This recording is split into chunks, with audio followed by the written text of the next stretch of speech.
Nowadays, new machines and technology have advanced tremendously. Because of this, a lot of money has come into the world, but that does not mean everyone's life has become better. The truth is that even today, many people in the world live with the fear that their jobs may be taken away. As the world progresses, the gap between the rich and the poor continues to widen. But I have a solution. If we adopt a new method of risk management to handle dangers, we can reduce the fears of today and tomorrow. This will prevent people from suffering massive losses when difficult times arrive. Once fear is removed from people's minds, they will gather the courage to try new things, and the world will become even better. My book is about a new system that will protect the small earnings and everyday happiness of ordinary people. Often, such small improvements never make newspaper headlines, yet for the common person, these are the things that matter the most. If we replace old methods with a new way of managing risks, the lives of people in our society can improve dramatically. Just as we insure our cars and homes today to protect ourselves from major disasters, we need a system that protects us from bigger risks. For example, losing a job because technology changes, or seeing the value of a home fall because market conditions deteriorate. If we can achieve this, young people will be able to work on new ideas without fear. Great thinkers of the past, such as Karl Marx and Keynes, did not have the information and computers available today. Therefore, they could not imagine such possibilities. Today, however, we have new machines capable of performing calculations and a science that helps us understand the human mind, psychology. We can create things that were once unimaginable. This book is not a magic wand, nor is it connected to any political ideology. It is simply a path through which we can genuinely improve our lives. It is not a final answer, but a new beginning, one that can be improved further over time. I began working on this idea in 1997. Initially, I wrote several complex academic articles, but I realized it was important to explain these concepts in simple language so everyone could understand them. At one point, I began writing a book about the stock market because I felt people were making serious mistakes there.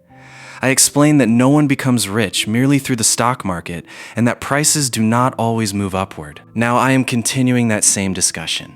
We are entering a new era. We must think not only about large corporations, but about all of us.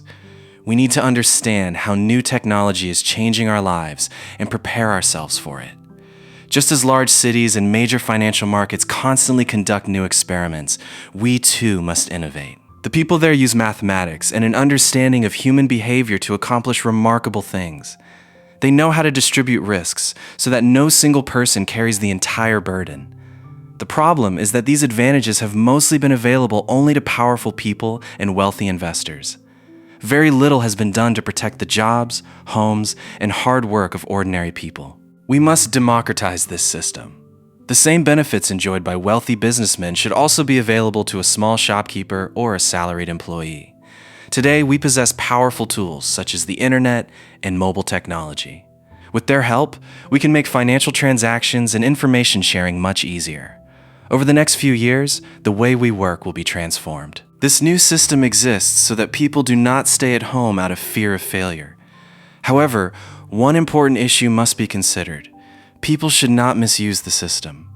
Misuse occurs when someone knows they are insured and therefore becomes careless or tries to obtain money through dishonesty. We must prevent this. Imagine someone who wants to start a new business but is afraid of what will happen if it fails. If a company could share that risk, the person could begin without fear. The risk would be divided into small pieces and distributed among investors around the world. As a result, no individual would feel its full weight. This is the greatest beauty of the system. It is true that some companies have committed fraud, but that does not mean the entire approach is flawed. We simply need to strengthen it so that no one can run away with the money of ordinary people. We must spread this wisdom of sharing risks to everyone. I have 6 major ideas for making the world safer and better. These methods can free us from many of the fears of the future. Some are meant for private companies, while others are intended for governments. First, income and home value insurance. Today, we buy life insurance, but not insurance for our jobs or livelihoods. My first idea is Livelihood Insurance. If your income falls for years because of circumstances beyond your control, this insurance would provide financial support. The second part is home equity insurance. Existing home insurance compensates for damage caused by fire or theft. But if the entire neighborhood declines and your home's actual market value falls, this new insurance would protect you from that loss. Second, macro markets. Just as people buy and sell shares of companies today, we should create large markets called macro markets. These markets would trade not only company shares, but also claims linked to the income of entire countries or specific professions such as farming or medicine. This would spread the risk of a single individual across millions of investors worldwide.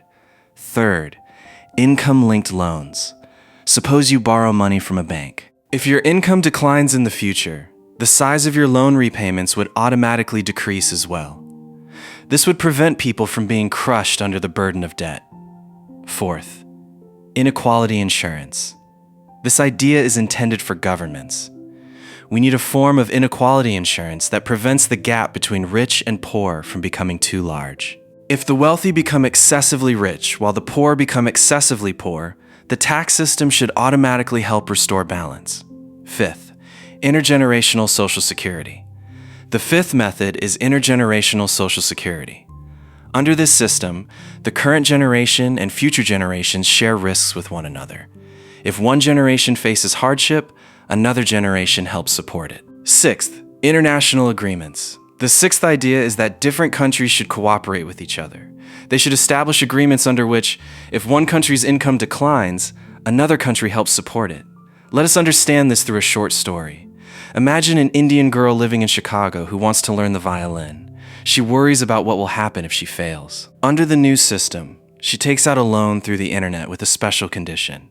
If the earnings of violinists decline in the future, she will not have to repay the full amount of the loan. Her risk has been shared among people around the world. Meanwhile, her relatives live in a small village in India. The company they work for may soon shut down. However, their company has purchased Livelihood Insurance. Therefore, they do not need to fear losing everything. Her parents live in England and worry that the value of their house may fall. But they have home equity insurance, which will protect them from such losses. In earlier times, people lacked the tools needed to gather information. When Germany introduced one of the first old-age pension systems in 1889, it relied only on paper and pen. Today, we have high-speed computers and the internet. We can easily maintain records and connect risks from one corner of the world to another. Today, we live with fear regarding our income, our homes, and our dreams. Because of this fear, we often hesitate to begin new ventures. If we adopt these 6 methods, much of this unnecessary fear can disappear, allowing people to advance according to their abilities. The understanding of finance has advanced rapidly during the last few decades. Earlier, people invested based primarily on intuition and tradition. But over the last 50 years, many scholars and experts have used mathematics and science to make finance more systematic.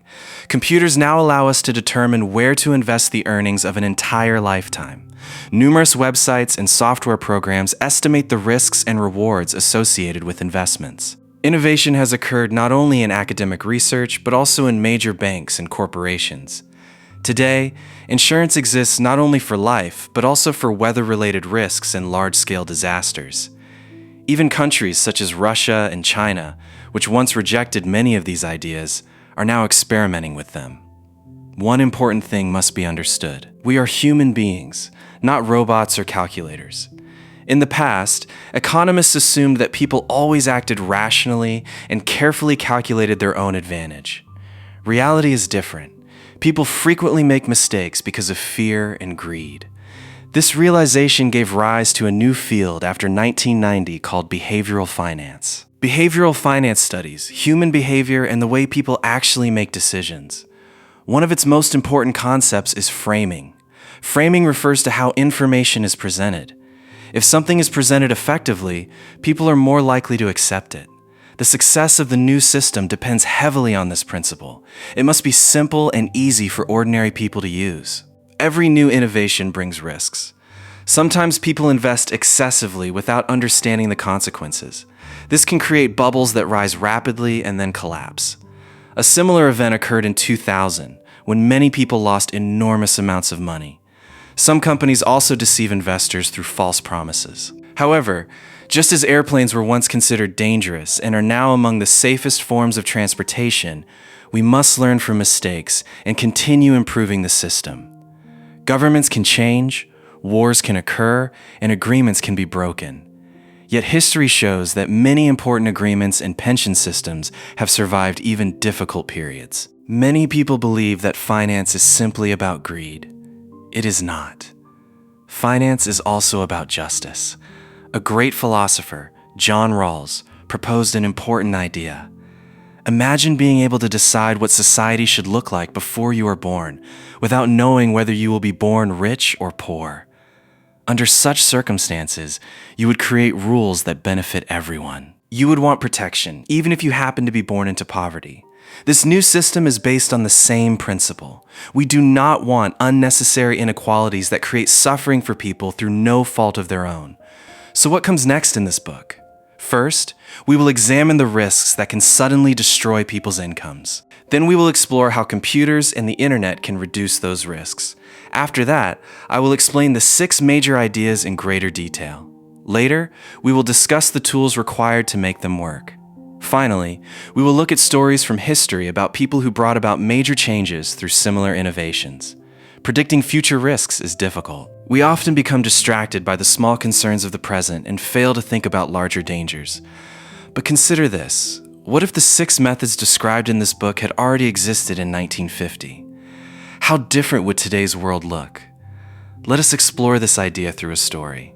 In 1950, Europe was devastated after the Second World War. The United States provided approximately $13 billion in aid through the Marshall Plan. People viewed this as extraordinary generosity. In reality, that amount represented only slightly more than 1% of America's total income at the time. The United States did not provide this aid solely out of kindness. It was also concerned that Europeans might turn toward communism if conditions remained desperate. If Livelihood Insurance had existed, then Europe would not have needed to rely on charity or gifts. It could have received support automatically through established mechanisms and recovered much more quickly. Asian countries did not receive assistance comparable to what Europe received. American spending in Asia was only a small fraction of Marshall Plan spending. If macro markets had existed, Japan and other Asian nations might have become prosperous much earlier. Africa's story was even more tragic. Nigeria gained independence in 1960. At that time, average annual income per person was approximately $1,054. Yet 38 years later, by 1998, instead of rising, it had fallen to roughly $125. If Nigeria had entered agreements tied to national income with wealthier countries, poverty, disease, and conflict might have been far less severe. Millions of people who died because of inadequate resources might have survived. Imagine if home equity insurance had existed. People would not have been forced to panic and sell their homes at low prices during periods of fear. Neighborhoods could have remained stable rather than falling into decline. Financial conditions would also have improved. Between 1960 and 1980, inflation rose dramatically throughout much of the world. People who had spent their lives saving money or depending on pensions saw the value of their savings eroded. If inflation-indexed money had existed, the lifetime savings of many people could have been protected. When people know that they are protected from catastrophic losses, they become more willing to take risks. They create new technologies, start new businesses, and contribute to greater prosperity. Countries such as India might have opened themselves to trade much earlier if they had known that workers would be protected through livelihood insurance, even if some industries declined. This is, of course, only a thought experiment. But it helps us understand how much safer and more prosperous the world could become through better risk management. Part 3. You may be wondering, if these 6 ideas are so powerful, why weren't they implemented back in 1950? The biggest limitation at that time was information and technology. Today, we have super fast computers. But in 1950, people relied mainly on paper, pencils, typewriters, and printing presses. At that time, no one could accurately measure the total income of an entire nation. Even major countries began keeping reliable national income records only much later. There was also no reliable way to measure housing prices. If we want home equity insurance, we need accurate information about whether housing values in a particular neighborhood are rising or falling. Such information simply did not exist back then. That is why these ideas were impossible to implement at the time. Today, however, we possess the tools needed to make them a reality. The world is changing rapidly. New machines and robots are appearing everywhere. The next 50 years are likely to bring enormous disruptions. Some people may become extraordinarily wealthy, while others may lose their jobs and fall behind. There is one fundamental rule of risk management: prepare before the crisis arrives. Just as you cannot buy fire insurance after your house has already burned down, you cannot protect yourself from a recession after it has already begun. We must build these systems now. Many of the risks we face today are invisible. We often assume that if a country is prospering, everyone within it must also be prospering. People often say that when the water level rises, all boats rise with it. But reality is not so simple. Your income depends on how effectively your skills work alongside technology. If a machine appears tomorrow that can perform your job better than you can, the value of your labor may decline dramatically. People rarely discuss these issues openly because they are complicated. Just as people once felt uncomfortable discussing diseases, many people today, including politicians, avoid discussing financial risks. Politicians often prefer to create the impression that they are distributing money generously. They rarely explain that this money ultimately comes from taxpayers themselves. If these policies were presented as forms of insurance, people would better understand that society is simply helping those who face misfortune. One of the greatest losses caused by risk is that it discourages people from attempting bold and creative things. Students often choose subjects that appear safe and likely to provide stable employment, such as law or business. They may avoid fields like music or science because they fear failure. People build ordinary houses because they worry that unconventional designs may not sell. Governments avoid experimentation and instead copy one another. As a result, society becomes increasingly predictable and unimaginative. If people knew that catastrophic losses would not destroy them, they would pursue the careers and ideas they truly care about. Innovation would flourish everywhere. Many of us assume that most people are financially comfortable. But this is often an illusion. The struggles of people who fall behind economically are usually hidden from view. They conceal their difficulties and continue living quietly. One journalist, Barbara Ehrenreich, decided to investigate how low-wage workers actually live. She left her comfortable life and worked as a waitress, cleaner, and retail employee.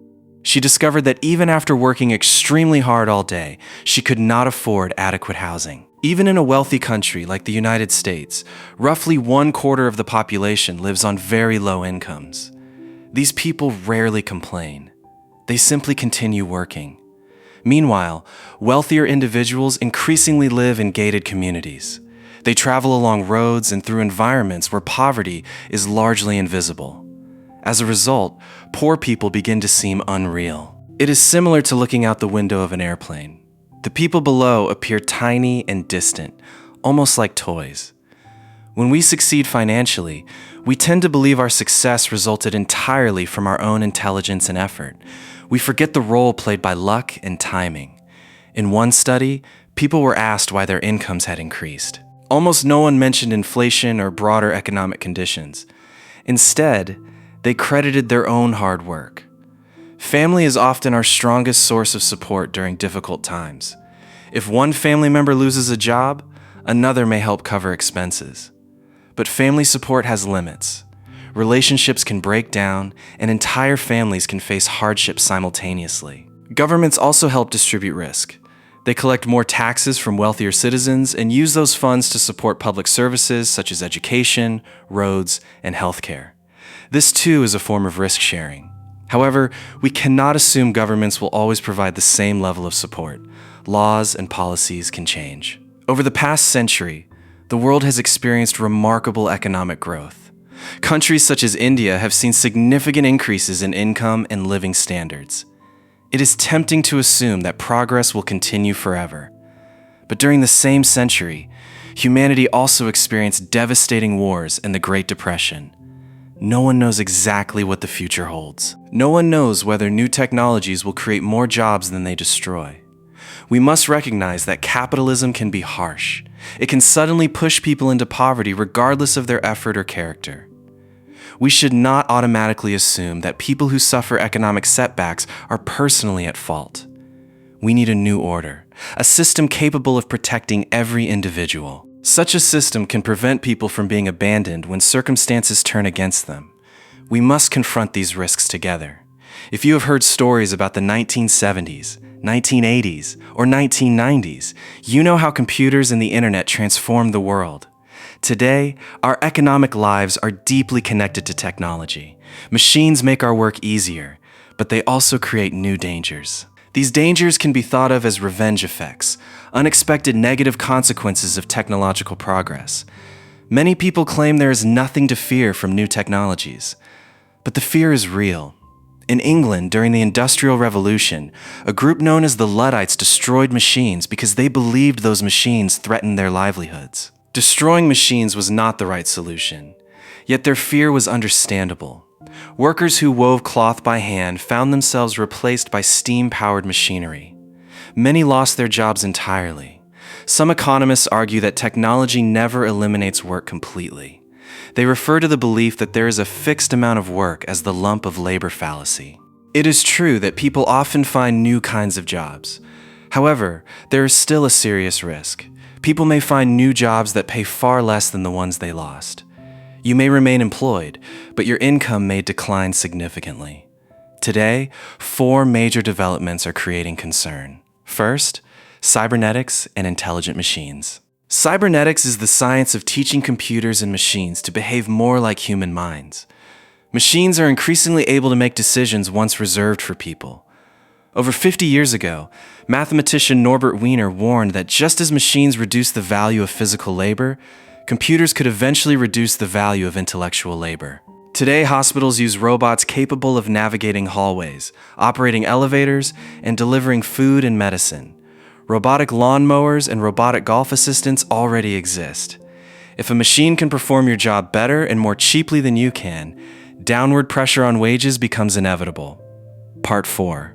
Second, the rise of superstars. In earlier times, every town had its own singers, artists, and performers. But because of television and the internet, people now prefer to listen only to the very best performers in the world. As a result, a small number of superstars earn enormous fortunes, while many smaller artists struggle to survive. The same thing could happen to teachers. A single exceptional teacher can now educate millions of students online.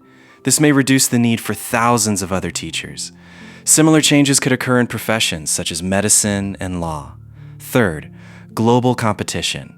Modern technology has made it unnecessary for work to be performed near the office. Because of email and video calls, someone sitting in India can easily do work for a company located in New York.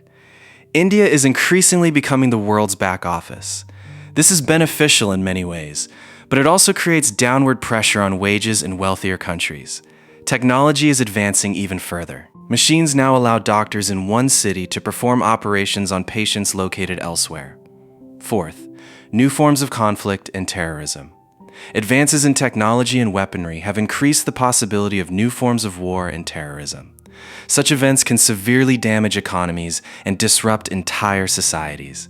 It is impossible to purchase separate insurance policies for every risk in life. You can insure your house or your laptop, but there are thousands of small dangers that can reduce your income.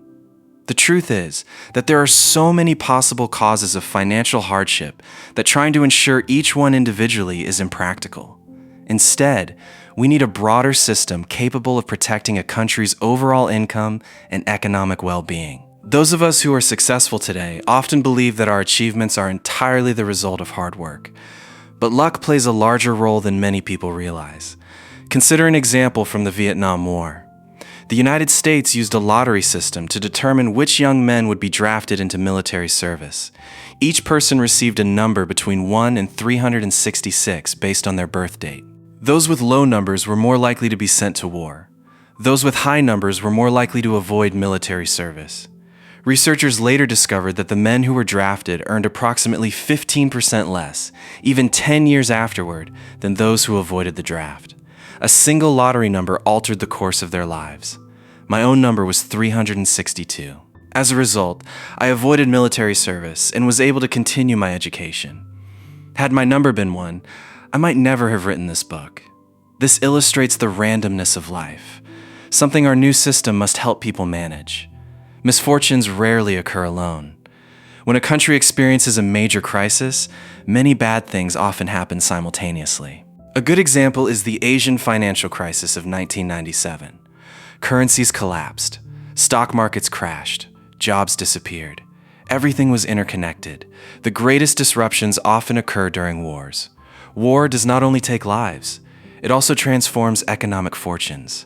Some people become wealthy overnight, while others lose everything. Creating equality during wartime is extremely difficult. Governments want burdens to be shared fairly, but they must also provide incentives for factories and businesses to produce wartime supplies. During World War I, the United States attempted to prevent companies from earning excessive profits. By then, however, it was already too late. During World War II, many companies concealed profits by disguising them as business expenses, such as expensive lunches and unnecessary travel. Japan provides another interesting example. After the war, many of the country's traditional wealthy families lost much of their wealth. Those who succeeded were often individuals who adapted quickly and took advantage of new opportunities. The best way to manage these risks is not to focus on every small problem individually. Instead, we should monitor the overall income and prosperity of society. If we establish systems before disasters occur, we can prevent people's incomes from collapsing unexpectedly. You may now be wondering, how can all of this actually be accomplished? The answer is technology. As computers become more powerful, the way we work and organize society changes. Today, paper and pens seem ordinary. But at one time, they were revolutionary inventions. When machine-made paper became widespread around 1800, record-keeping became much cheaper. By 1850, sending letters had become easier. Before that, an average person might receive only 4 letters per year. Today, we read thousands of emails. Photocopiers and typewriters made it easier to preserve and share information accurately. Germany even introduced civil service examinations, partly to ensure that educated people could manage large amounts of information effectively. Today, computers and the internet perform similar functions on a much larger scale. The amount of information available today is millions of times greater than in the past. Governments and major financial institutions constantly monitor inflation, employment, and economic activity. Organizations such as the World Bank maintain economic statistics using common standards across countries. This makes manipulation and dishonesty easier to detect. We now have indexes that measure housing prices and income levels across professions and regions. In the future, the amount of available data will continue to increase. This will allow us to create entirely new forms of insurance that directly protect people's incomes. In earlier times, money meant coins and paper notes. Today, the world is changing. Digital money is becoming increasingly important.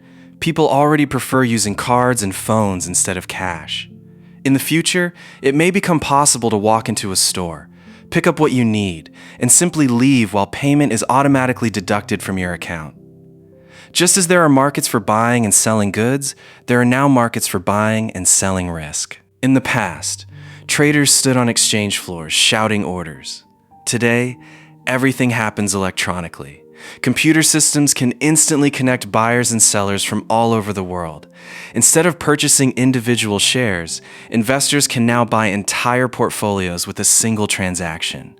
Psychology has also advanced significantly in recent decades. Researchers studying human behavior help us understand how people perceive the world and make decisions. If we want to manage society's biggest risks, we must create systems that people can understand and trust over long periods of time. Improving a computer is relatively simple. You change its software. Changing human thinking is much harder. That is why we need what might be called human financial engineering. Financial systems designed with human psychological limitations in mind. Computer scientists now devote significant attention to understanding how people interact with technology. To build effective systems, we must first understand where human decision-making tends to fail. Researchers have shown that people are strongly influenced by the way information is presented. This phenomenon is known as framing. The same fact can produce different decisions depending on how it is described. This is a flaw in the way our minds are wired. Names and labels also matter enormously. For example, when something is called insurance, people tend to trust it because the word suggests security, protection, and responsibility. Part 5. Research has shown that when we do not know the true value of something, the very first number we see often becomes an anchor in our minds. Consider an example. Researchers showed a house to a group of real estate agents. They provided information sheets about the property. Some agents were shown a very high asking price, while others were shown a much lower one. The result was striking. Agents who saw the higher asking price estimated the property's true value to be about 10% higher than those who saw the lower price. They had been influenced by the initial number, the anchor, even though they did not realize it themselves. When designing new financial systems, we must create the right anchors that guide people toward better decisions. Human beings also evaluate gains and losses differently. Researchers conducted an experiment involving a disease outbreak and asked people to choose between different programs. One group was told that Program A would definitely save 200 lives. Most people chose Program A because they wanted certainty and preferred to avoid risk. A second group was told that Program C would definitely result in 400 deaths. This time, many people rejected the guaranteed outcome and chose a riskier alternative in the hope that nobody would die. The situations were mathematically identical. Only the framing was different. This demonstrates that when people face losses, they often become willing to take much greater risks in order to avoid them. This helps explain why many people dislike paying insurance premiums. They see the premium as a loss. Insurance must therefore be presented in a way that makes it feel like an investment in security rather than a loss. People also tend to worry excessively about small risks while ignoring larger ones. Someone may purchase an extended warranty for a household appliance but fail to protect themselves against the far greater risk of losing their income. We fear dangers that create vivid images in our minds, such as airplane crashes. We often ignore dangers that develop slowly, such as the gradual decline in the value of our skills. Human beings respond most strongly when emotions are involved. Another interesting experiment demonstrated this principle. A student called people on the telephone and asked whether they would ever volunteer to help raise money for cancer research. Approximately half of the people said yes, because agreeing in theory was easy. 3 days later, the cancer organization called and actually asked for volunteers. Among those who had previously said yes, about 31% agreed to help. Among those who had never been asked the original question, only about 4% volunteered. Why? Because the first group had already created a self-image of being helpful people. Once they saw themselves that way, they found it difficult to act inconsistently with that image. If we use the right methods, people can similarly be encouraged to participate in systems that share risks and support society. Human beings naturally respond to kindness with kindness. This principle is called reciprocity. Our ideas about what is fair and unfair strongly influence our behavior. A famous experiment known as the ultimatum game illustrates this. In the game, one person receives a sum of money and must decide how to divide it with another person. The second person can either accept or reject the offer. If the offer is rejected, neither person receives anything. Researchers found that when the first person offered a very small share, less than about 20%, the second person often rejected it. This happened even though rejection meant receiving nothing at all. People preferred to sacrifice money rather than accept what they considered unfair treatment. This demonstrates that money is not the only thing people care about. Fairness and dignity matter too. Another experiment showed that simply changing the name of a game could alter behavior. When the game was called a community game, participants tended to cooperate. When the same game was called a Wall Street game, participants behaved much more selfishly. The rules were identical. Only the name changed. This shows how important framing can be. If we create new systems for sharing risks, we must choose names and explanations that encourage cooperation and mutual benefit. History provides two powerful lessons. The first comes from the period after World War I. Germany was burdened with enormous debts and reparations. These obligations were presented as punishment. The result was resentment and anger. Many Germans refused to accept the burden and became hostile to the system. This demonstrates that people rarely embrace arrangements that are imposed as punishment. The second lesson comes from the United States. When Social Security was introduced, it was presented very carefully. The government described it as insurance and emphasized that workers were contributing to it themselves. People felt that they had earned the benefits through their contributions. Workers could see Social Security deductions on their paychecks and felt they were building security for their future. President Franklin Roosevelt intentionally used this language because he wanted the program to become politically durable.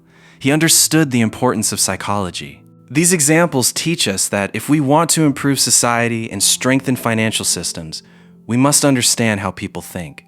Up to this point, we have examined the major financial risks hidden within our lives.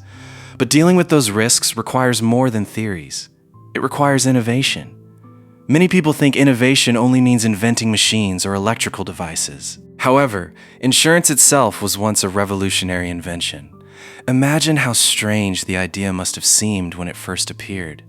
Today, insurance is one of the most essential parts of modern life. Consider another interesting example. Even simple ideas can take years to gain acceptance.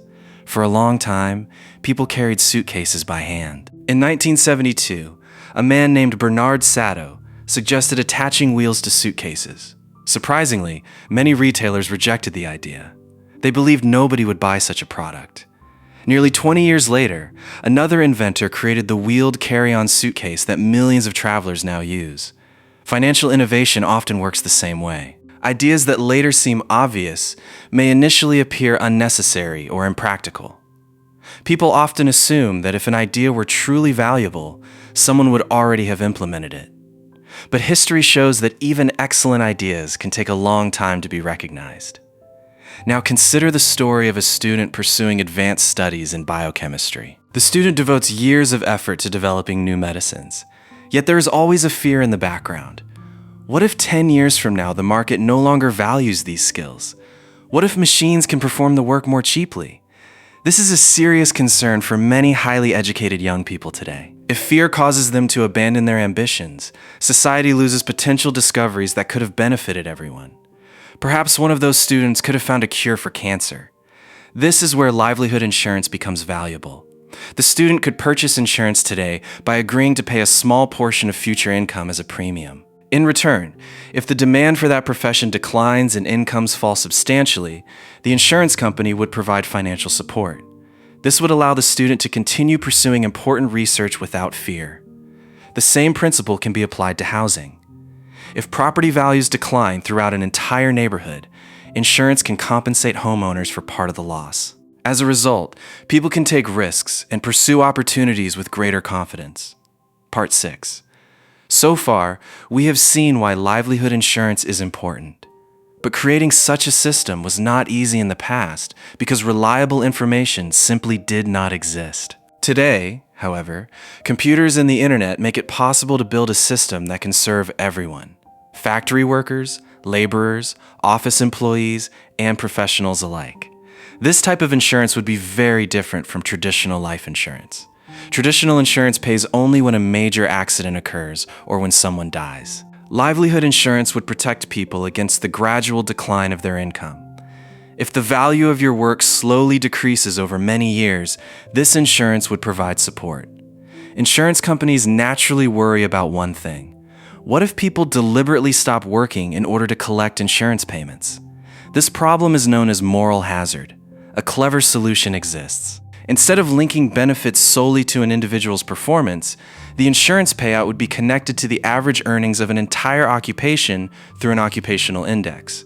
For example, if you are a computer engineer and the salaries of computer engineers around the world decline significantly, then you would receive benefits. But if only your salary declines because you stopped working hard while others in your profession continue to earn normally, you would not receive compensation. This approach ensures that people continue to work diligently while still receiving protection against genuine occupational decline. Families have always provided support during difficult times. This new insurance system would strengthen that traditional role. It could take into account how many people in a household earn income and which family members face greater risks. It could also be combined with disability insurance and health-related protection. Today, some people attempt to misuse insurance by exaggerating illnesses or claiming benefits they do not deserve. In the future, computers and digital systems may make it easier to distinguish genuine cases from fraudulent ones. As fraud decreases, insurance premiums can become lower and more affordable for everyone. Many companies already compensate employees with company stock. At first glance, this seems attractive. However, it creates a major risk. In companies such as United Airlines, some employees invested much of their savings in company shares. When those companies encountered difficulties, employees lost both their jobs and their savings at the same time. My proposal is different. Employees should be allowed to own shares in their companies, but they should also receive livelihood insurance. That way, if the company, or even the entire profession, faces decline, workers will not be financially devastated. Now let us consider one of the biggest dreams people have: owning a home. Many homeowners fear that changes in their neighborhood could cause property values to fall. In 1977, a community near Chicago called Oak Park faced this problem. As demographic changes occurred, some residents became fearful and rushed to sell their homes. This phenomenon is often called panic selling or fear-driven flight. When everyone tries to sell simultaneously, prices naturally decline. To address the problem, a special program was created. Residents were told, "Do not panic. If your home's value falls, we will compensate you." As a result, people remained calm and property values stabilized. My colleague Alan and I believe this idea can be improved further. Compensation should depend on changes in the value of an entire neighborhood rather than the condition of an individual home. This would reduce opportunities for fraud because the measurement would rely on objective market data. A similar initiative has been launched in Syracuse, New York, supported by government funding. If such programs expanded nationwide, ordinary homeowners would no longer live in constant fear of losing the value of their homes. Now let us think about something even larger. Today, people buy shares in companies. But what if people could invest directly in the prosperity of an entire country? Imagine dividing a country's total income, its GDP, into tiny shares. Each share would represent a small fraction of the country's economic output. If the economy grew, the value of those shares would increase. If the economy weakened, the value would decline. Such a market could become far larger and more important than today's stock markets. At present, we have no effective mechanism that allows people to share the risks associated with the economic performance of entire nations. There have been early examples of such ideas. In 1994, Bulgaria issued debt with terms that adjusted according to economic performance. Singapore has also experimented with distributing economic benefits in ways that allow citizens to share in national prosperity. My colleague Alan and I proposed a mechanism called up and down markets. Think of it as a pair of financial instruments. If you purchase the upside, you benefit when the economy performs well. If you purchase the downside, you benefit when economic conditions worsen. Ordinary citizens could use the downside as protection against recessions. Large investors could use the upside to participate in economic growth. This arrangement would distribute risks more effectively throughout society. When discussing economic justice, we should think in terms of risk management rather than charity. At one point, public figures such as Bono supported campaigns to forgive the debts of poor countries. While debt forgiveness may sound compassionate, it creates a problem. Future lenders may become reluctant to provide loans. A better solution is to design debt contracts from the beginning so that repayments automatically decrease when a country's economy performs poorly. Bulgaria demonstrated that such arrangements are possible. This is not charity. It is intelligent risk sharing. Under such systems, investors around the world collectively help absorb economic shocks faced by individual countries. Now imagine combining the economic performance of every nation into a single global share, a world share. This asset would represent the value of humanity's collective wealth and productivity. It would reflect everything from technological progress and energy production to environmental changes and global economic growth. Its total value would exceed anything currently traded in financial markets. Today, Economists often measure prosperity through GDP. However, GDP is imperfect. A country's GDP can rise during wars or disasters because reconstruction activity increases spending. But that does not necessarily mean people are happier or better off. For this reason, economists have proposed broader measures of well-being. These measures subtract the costs of war and other harmful activities while accounting for quality of life and leisure. Future markets could be built around these more meaningful indicators. That would allow us to evaluate true human welfare rather than simply measuring economic output. Part 7. Have you ever noticed how certain professions become highly profitable for a few years and then suddenly become overcrowded? Economists sometimes describe this pattern as the cobweb cycle. Here's how it works. Suppose doctors are earning very high incomes. Seeing this, thousands of young people decide to study medicine. Years later, when all of those students graduate, there are far more doctors than before. Competition increases and incomes decline. Then the next generation notices that doctors are no longer earning as much money and chooses different careers. Eventually, a shortage of doctors develops. This cycle repeats itself again and again. If we had occupational markets, people could see clearer signals about future demand and future earnings. They would be able to make career decisions with better information. Insurance companies could also use these markets to provide more accurate protection. One of the greatest financial concerns in life is the possibility that the value of our homes might fall. Even a decline of 10% can destroy a large portion of a family's lifetime savings. At present, there is no large market that allows people to share housing price risk effectively. History shows that in many cities, home prices have fallen by 25 to 40%. We need markets where people can buy and sell contracts linked to housing prices in particular regions. Such markets would protect both homeowners and banks. When people can observe these large economic indicators every day, the way they think begins to change. Today, most people focus only on short-term concerns. But if television and newspapers regularly reported the value of a country's economy or the value of different professions, people would begin thinking more seriously about long-term risks. There may be some increase in speculation, but the benefits would outweigh the costs because society would gain a clearer understanding of its true risks. People around the world would share risks with one another so that no individual would be forced to bear a crushing burden alone. In an age of powerful computers and advanced technology, traditional borrowing methods no longer make sense. Consider the standard loan. You borrow money from a bank and agree to pay a fixed interest rate. Whether your income rises or falls, your payments remain the same. As a result, people often continue struggling under debt until they eventually collapse financially and declare bankruptcy. There is a better alternative. Loans should adjust according to income. These are called income-linked loans. Under such a system, a bank might lend money for education, housing, or other purposes. Repayment obligations would be tied to your earnings. If your income rises substantially, you pay more. If your income falls because of difficult circumstances, your payments automatically decrease. Economist Milton Friedman proposed a similar idea as early as 1962. He argued that financing education should resemble investing in a company. Students would effectively sell a small share of their future income rather than taking on fixed debt obligations. At the time, implementing such a system was difficult because tracking income accurately was expensive and complicated. Today, computers and the internet make it much more practical.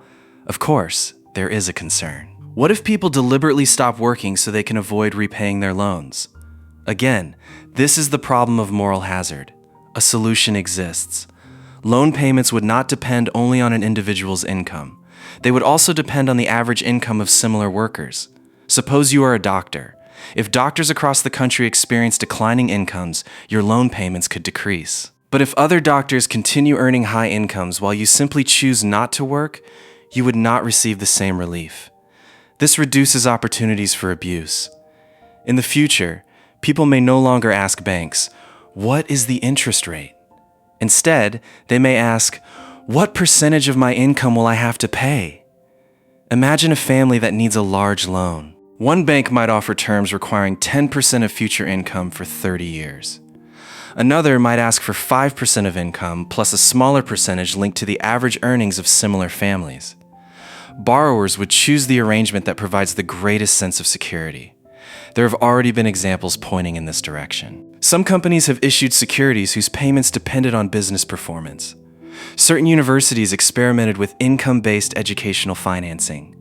Musician David Bowie famously raised money in 1997 by selling claims on his future royalties through instruments known as Bowie bonds. Of course, complications remain. Financial obligations often involve entire families rather than individuals. If a married couple shares financial responsibilities and later divorces, questions arise regarding who should repay what portion of the debt.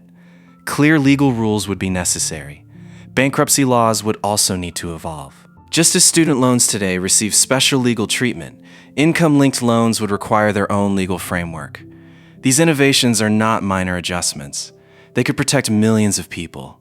If future technologies eliminate jobs, those who have income-linked loans would be protected because their payments would automatically adjust to their changing circumstances. This would make society significantly more resilient. The true purpose of finance is not gambling.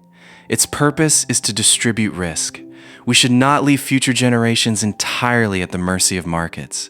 The real foundation of society is the care and support that exist within families. Government's role is to extend that sense of protection across society. Without information, neither insurance nor lending can function properly.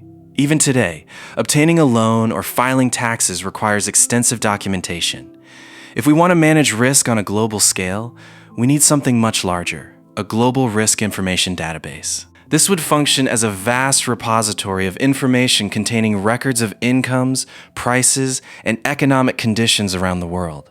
The system would be global because financial risks are global.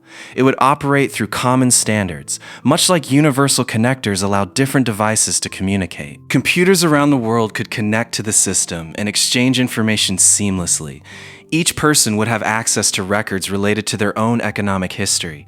Individuals would control which information they choose to share. Such transparency would also make it more difficult for governments to manipulate economic statistics. Today, some governments exaggerate economic success or conceal problems. A comprehensive information system would make those distortions easier to detect. Part 8. Why are people so obsessed with money? One study found that newspapers mention inflation more frequently than many other major topics. People worry because the value of money is uncertain. Sometimes it rises, and sometimes it falls sharply. In 1967, Chile introduced a very interesting solution. They created a unit called the UF Unidad de Fomento. The UF is not a coin or a banknote. It is a unit of account. Instead of saying that a house costs a certain number of pesos, people can say that it costs a certain number of UF. Suppose one UF is worth 100 currency units today. If inflation causes prices to rise next month, the value of one UF automatically increases as well. This means that long-term contracts can be written in UF rather than ordinary currency. For example, if you rent a house for 10 years, the rent could be stated as 10 UF per month. Neither the landlord nor the tenant would need to renegotiate constantly because the value would automatically adjust with inflation. Computers, newspapers, and financial systems could report the daily value of the UF.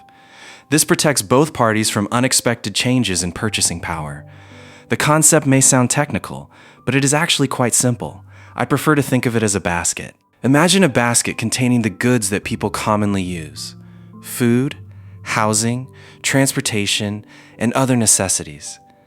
Instead of measuring value with unstable money, we could measure value against this basket. In the future, salaries, loans, rents, and school fees could all be expressed in baskets rather than traditional currency.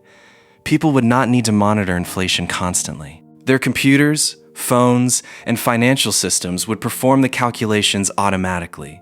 We would simply think in terms of baskets, and inflation would become far less disruptive. If society adopts this approach, the fear of inflation and economic instability could be greatly reduced. People's savings and earnings would become more secure. However, creating this new financial order requires more than simply proposing ideas. Two major tasks must be completed. First, we must identify and measure risks more accurately. Second, we must persuade governments, institutions, and leaders to implement these ideas. Understanding risk means discovering where dangers originate and how they can be measured properly. This requires better indicators. Many of the economic indexes used today are outdated or incomplete. To improve them, we need what might be called strange bedfellows, groups that appear unrelated but whose risks differ from one another. When people with different risks are connected together, society becomes more resilient.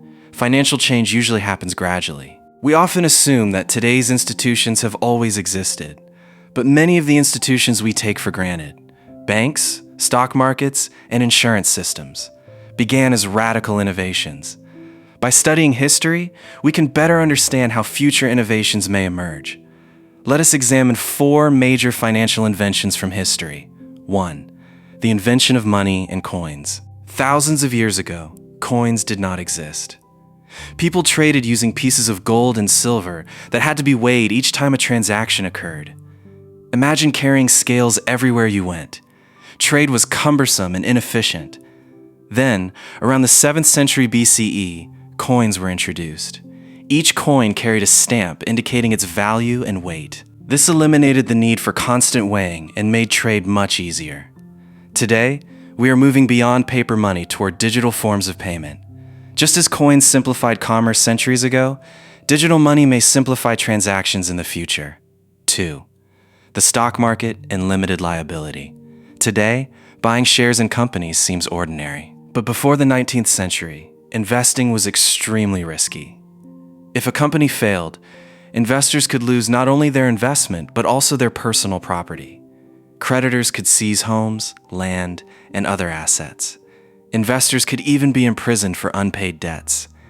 Everything changed when the concept of limited liability was introduced. In New York, a law passed in 1811 established that investors would lose only the money they had invested in a company. Their personal assets would remain protected. Many politicians feared that this would encourage reckless behavior. Instead, the opposite occurred. Ordinary people became willing to invest.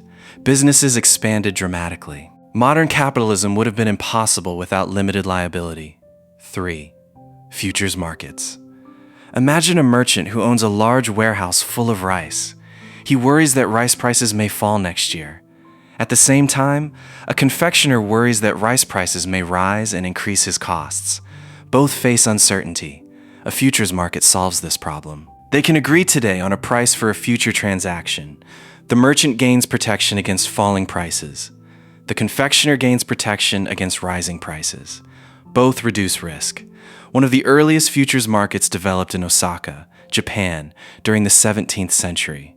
Rice traders used formal contracts to manage uncertainty. This innovation became the foundation of modern futures markets. 4. Life insurance. In earlier times, if the primary wage earner in a family died, the family often faced financial ruin. Life insurance transformed this situation. Large groups of people contributed small amounts of money. When tragedy struck one family, the collective fund provided support. At first, many people viewed life insurance with suspicion. Some thought it resembled gambling on death. Over time, however, people recognized that it was one of the most effective tools for protecting families. Today, life insurance is considered normal. All of these examples reveal the same lesson. Whenever a new financial innovation appears, people are initially skeptical. They fear change. Yet once the innovation proves useful, society embraces it.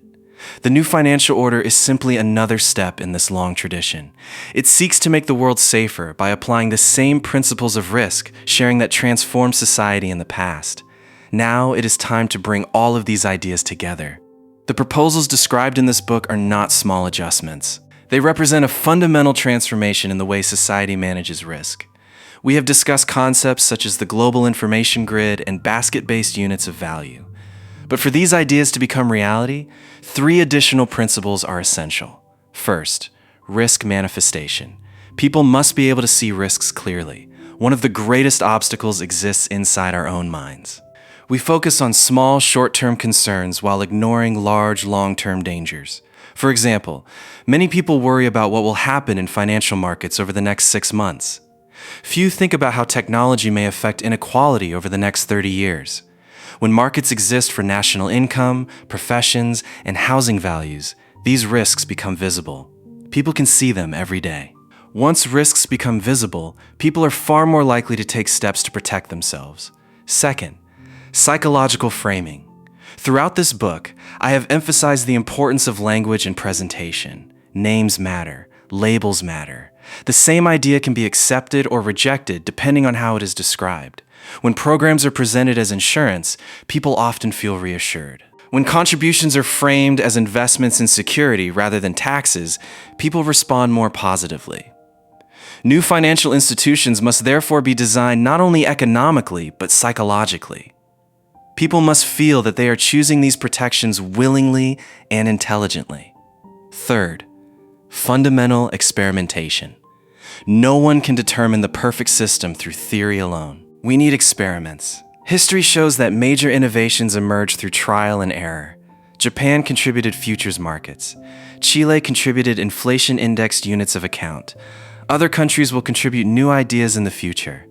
Governments and private organizations should experiment with new approaches, even if there is a possibility of failure. The lessons learned from these experiments will guide future progress. If this new financial order becomes reality, the world could change dramatically. Insurance companies would protect not only lives, but also incomes and home values. Banks would provide loans whose payments automatically adjust when earnings decline. Governments would create systems designed to reduce excessive inequality and share risks fairly. New technologies undoubtedly create new dangers. But those same technologies can also provide the tools needed to manage those dangers.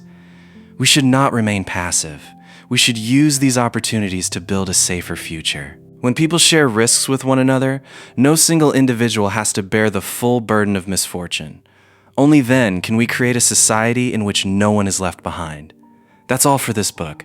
We'll see you again in a new Audivoo episode with another new book.